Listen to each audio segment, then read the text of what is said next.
UTEC 11 é o ETF de informática e tecnologia dos Estados Unidos, oferecido aqui pela XP. Galera, só para deixar bem claro, tá? Esse ETF aqui, ele é da XP, vamos dar uma olhadinha em termos bem específicos dele. Mas eu já fiz um vídeo aqui no canal sobre o USTK11, que basicamente é o mesmo ETF, o mesmo índice e os mesmos resultados. Então, nesse vídeo aqui, eu vou focar muito mais em falar da XP e eu vou explicar aqui algumas coisas que talvez eu não falei muito no vídeo da outra análise, tá bom? Eu vou deixar recomendado aquele vídeo principal, inicial, no final dos cards aqui para o pessoal poder assistir, tá certo?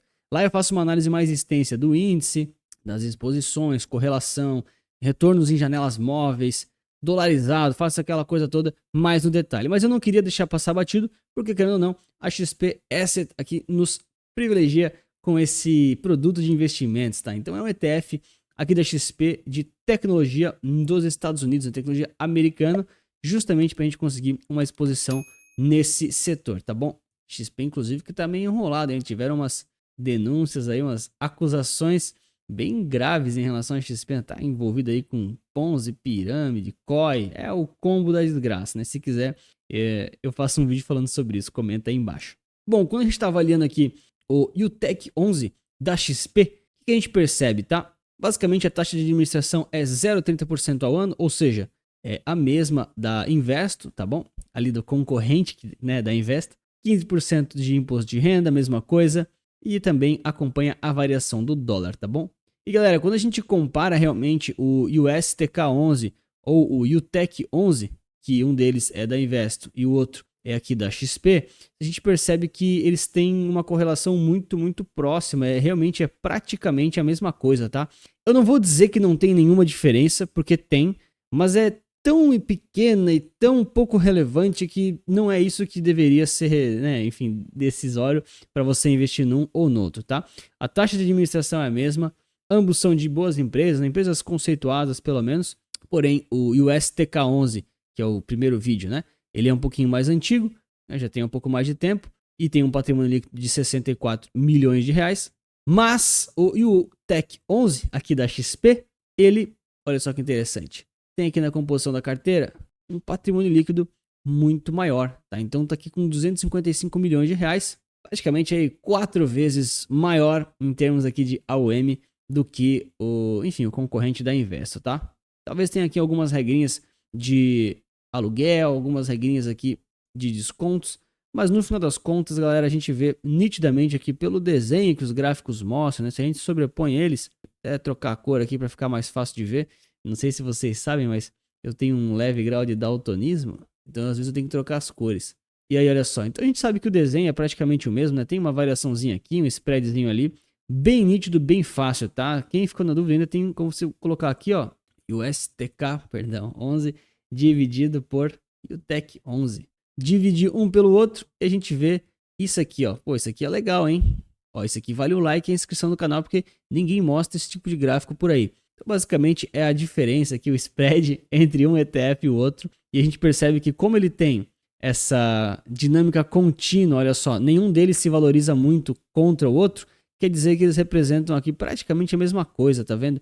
Então, em alguns momentos tem aqui um spread que um ficou mais barato que o outro, às vezes um ficou mais caro do que o outro, mas no geral o mercado arbitra essas duas soluções e aí eles andam praticamente iguais, tá? É bem praticamente iguais mesmo. E obviamente para você que não sabe o que tem dentro desses dois ETFs, né? De forma mais resumida, porque o geral tá naquele primeiro vídeo, ambos compram aqui o VGT, tá? Tanto aqui o USTK11 quanto o próprio UTEC 11.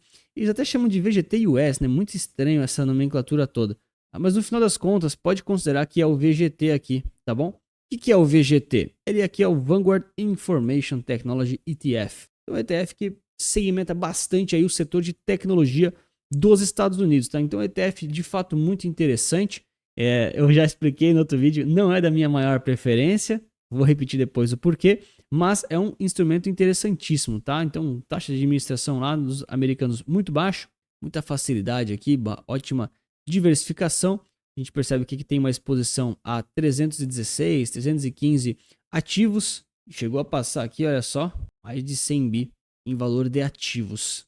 Só para a gente entender um pouquinho os principais setores aqui de tecnologia que estão segmentados aqui dentro do VGT. Então, inicialmente aqui os semicondutores com 27%, temos aqui software, sistemas com quase 20%, e também aqui tecnologia, hardware, armazenamento e periféricos. Tá? Esses aqui são os principais. Né?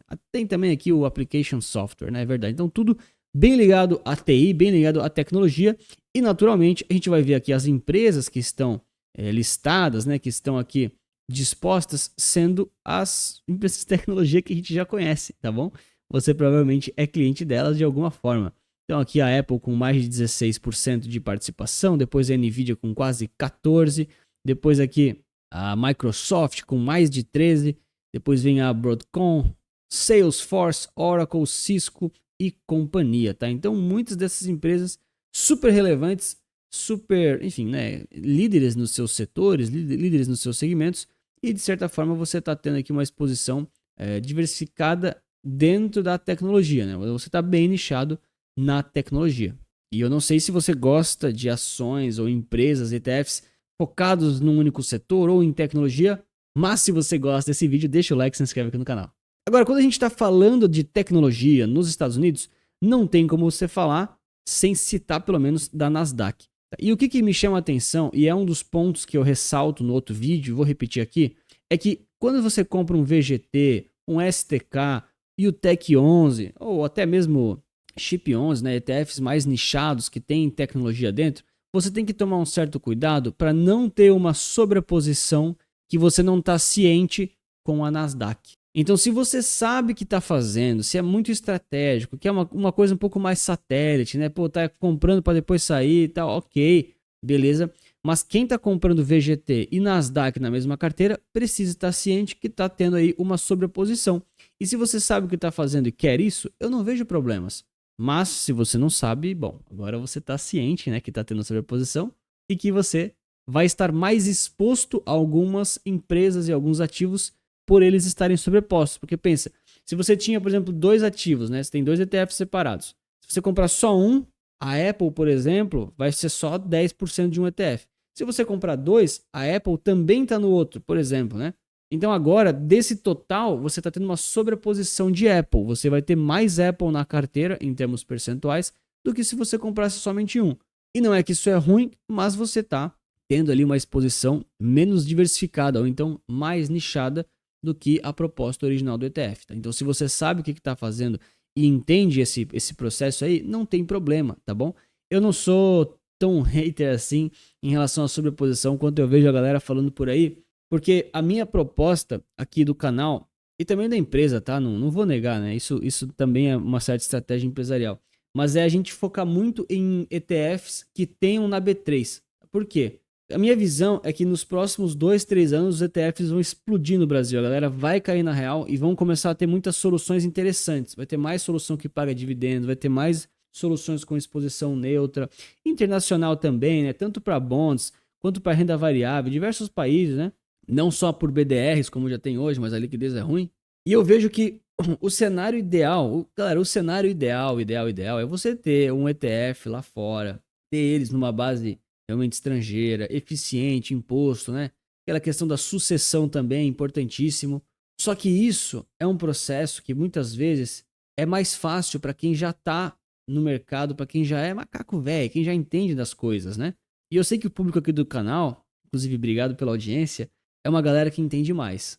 Vocês que me assistem, tem até o pessoal que discorda aí, me xinga também, fala que as coisas que eu falo não faz sentido. Mas vocês que estão assistindo, vocês já são muito acima da média. Vocês já estão muito fora do padrãozão dos investidores brasileiros, tá?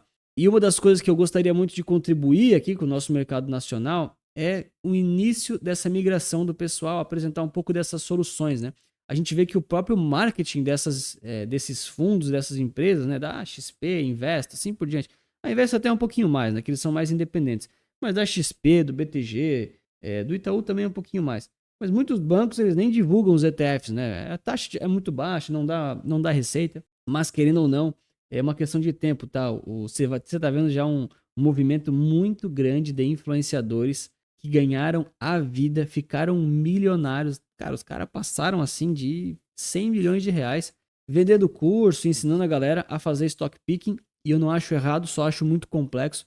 Cara, é que nem trade, eu não acho errado, só acho complexo, só acho que a maioria das pessoas não devia fazer. Aquela estatística, né? 99% dos day traders perdem dinheiro, mas aí o cara fala que só porque ele não é gestor de fundo, a estatística de 90% dos fundos perderem para o benchmark não vale para ele.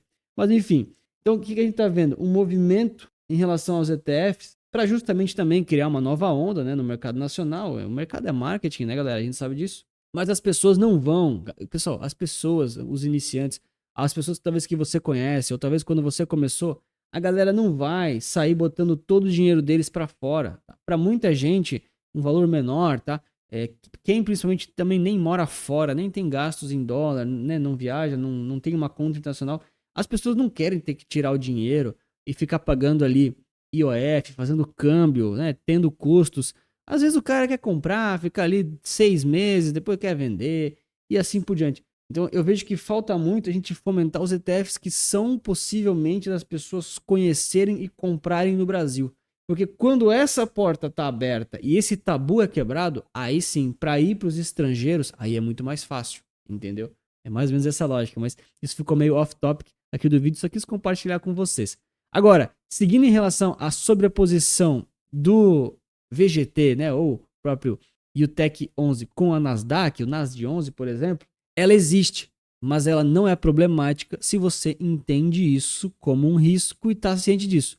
Por isso que eu dei essa firulada toda, tá? Justamente para dizer, se você está comprando NASD 11, por exemplo, ou até QQQI 11, ou até o QQQQ, que eu estou devendo uma análise no canal também, e está comprando junto aqui o STK, e o TEC 11, ou o VGT no exterior, cara, você simplesmente está mais exposto e mais concentrado.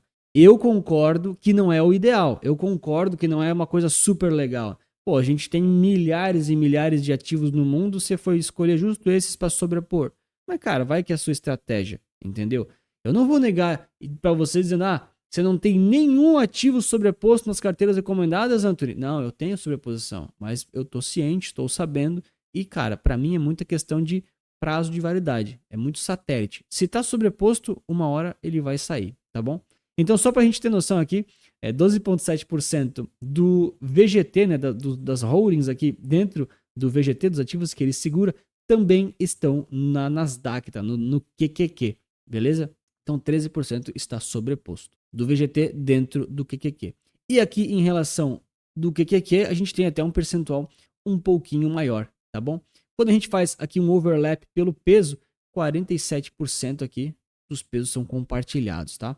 E claro, né, galera, não é porque tô fazendo esse vídeo aqui que isso aqui é uma recomendação de investimentos, ou então que você tem que comprar a VGT, ou vender o Nasdaq, ou ter os dois na carteira. O foco principal nunca deve ser esse, deve ser sempre os alinhamentos. Poxa, esse tipo de ativo, ele vai me dar que tipo de exposição? Pô, vai me expor ao mercado de tecnologia americano.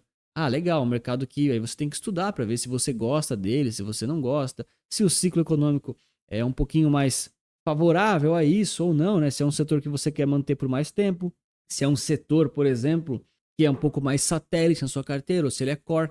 E aí, se tudo isso fica bem respondido e bem claro, você pode acabar considerando colocar algum tipo desses ETFs na carteira, né?